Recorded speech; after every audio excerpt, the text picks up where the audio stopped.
Start. Good evening, students.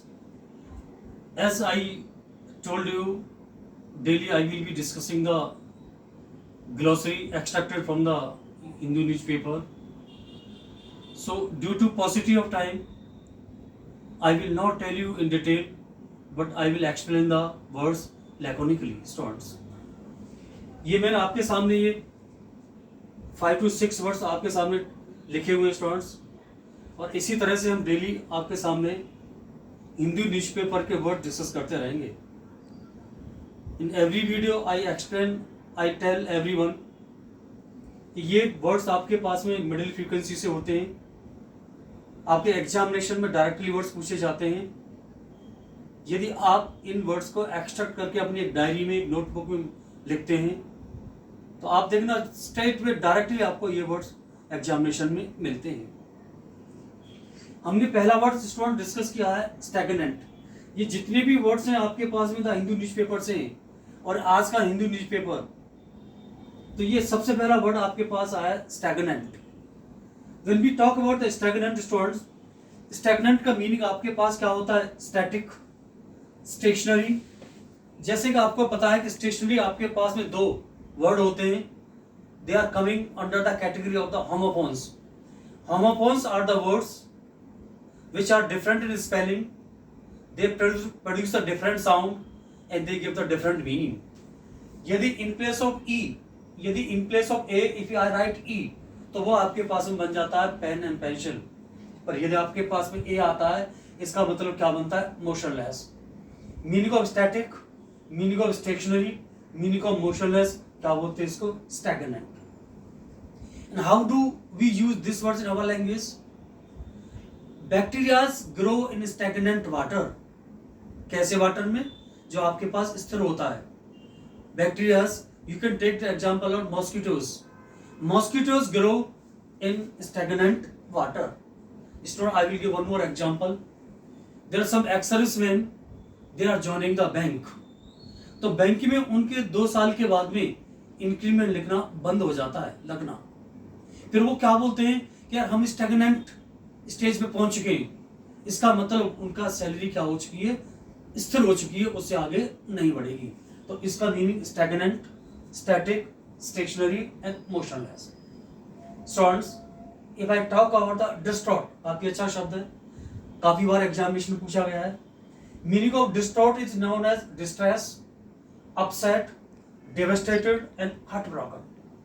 Distraught का मतलब होता है परेशानी, बहुत बुरी कंडीशन, सफरिंग, ट्रबलनेस. हम एग्जांपल कैसे देते हैं students? For example,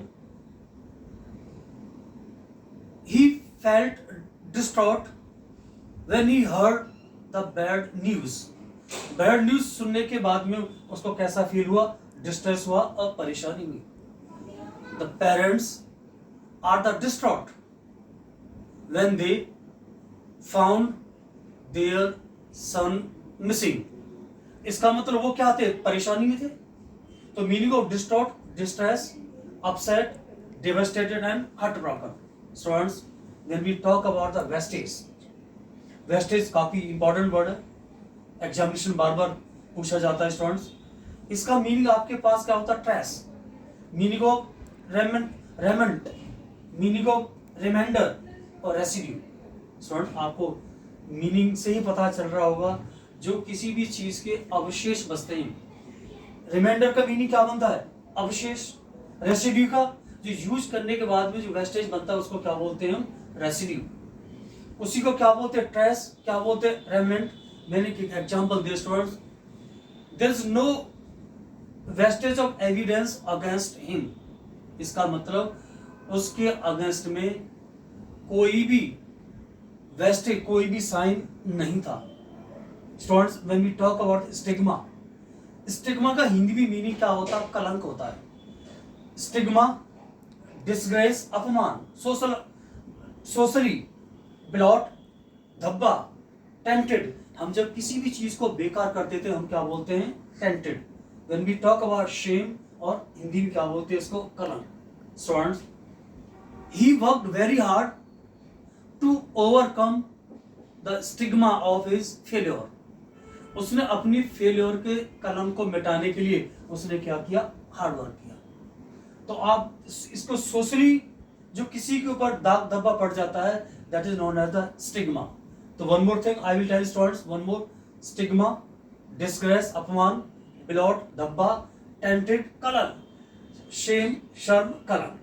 students, when we talk about the erstwhile, बड़ा अच्छा शब्द है erstwhile, सीडीएस में कितनी बार पूछा गया है। erstwhile, फॉर्मर पहले, प्रीवियस पहला, ओल्ड पुराना। तो मैं ये तो आपके सामने यूज करना चाहता हूं। He met with his erstwhile friend after many years.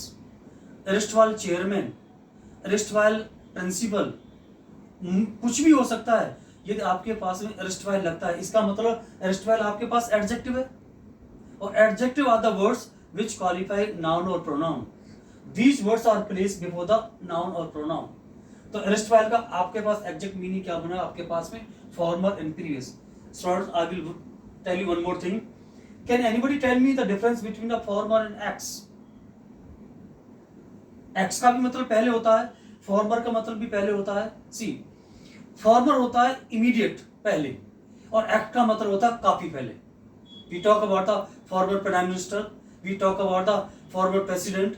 जो अभी प्रेसिडेंट प्राइम मिनिस्टर हैं, उनसे इमीडिएट पहले वाले को क्या बोलते हैं, फॉर्मर। ये तो उनसे पहले इमीडिएट वाले को क्या बोलते हैं, एक्स।